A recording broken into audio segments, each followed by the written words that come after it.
My husband's entire family wore white to our wedding to prove I'd never be good enough for their son, so I made sure they turned into laughingstocks.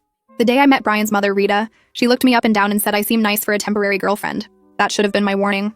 Brian and I met at a veterinary conference in Denver. He was presenting on equine surgery, I was there for my small animal practice. We bonded over terrible conference coffee and our shared obsession with emergency medicine. 6 months later, he proposed at the same conference, right where we'd first met. His family's reaction was immediate and vicious. Rita called Brian, crying, saying he was throwing his life away. His father, Richard, sent a formal email listing all the women from their country club who would have been better choices. His sister Sophia started a group chat with the extended family called Brian's Mistake, where they shared articles about divorce rates. They didn't know Brian had seen it when he borrowed Sophia's phone. For 2 years, I tried everything. I brought Rita her favorite flowers on every visit. I helped Richard with his classic car restoration research. I attended Sophia's boring charity luncheons, where her friends whispered about me being a gold digger, even though I made more money than Brian.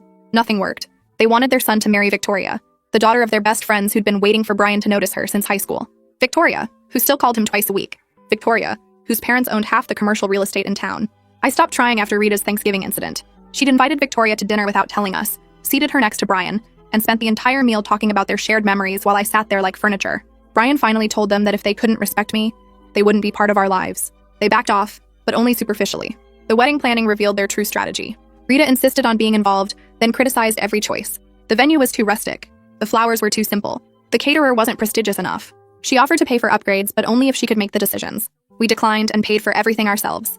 3 days before the wedding, Sophia called Brian, panicking. She'd seen our cousin posting about her dress and realized she'd bought the same one I'd described as similar to mine.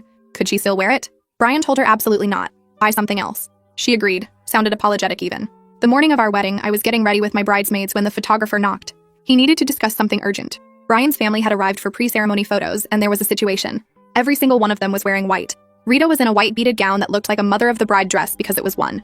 Richard is in a white suit. Sophia is in a white cocktail dress. Brian's grandmother, aunts, uncles, and cousins, all in white.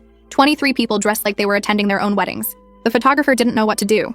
My maid of honor, Julia, started cursing. My mother went silent, which was worse than yelling. I asked the photographer to give us a moment and sat down to think. They wanted to ruin my wedding. They wanted the photos to look ridiculous, for everyone to talk about how his family upstaged me, for the day to be about their protest instead of our marriage. But then I remembered something. Julia's sister managed a Halloween store that stayed open year-round for theater productions. It was 40 minutes away. I called her. Did she have costume accessories in bulk? Specifically, did she have those cheap promotional t-shirts from last Halloween's zombie run?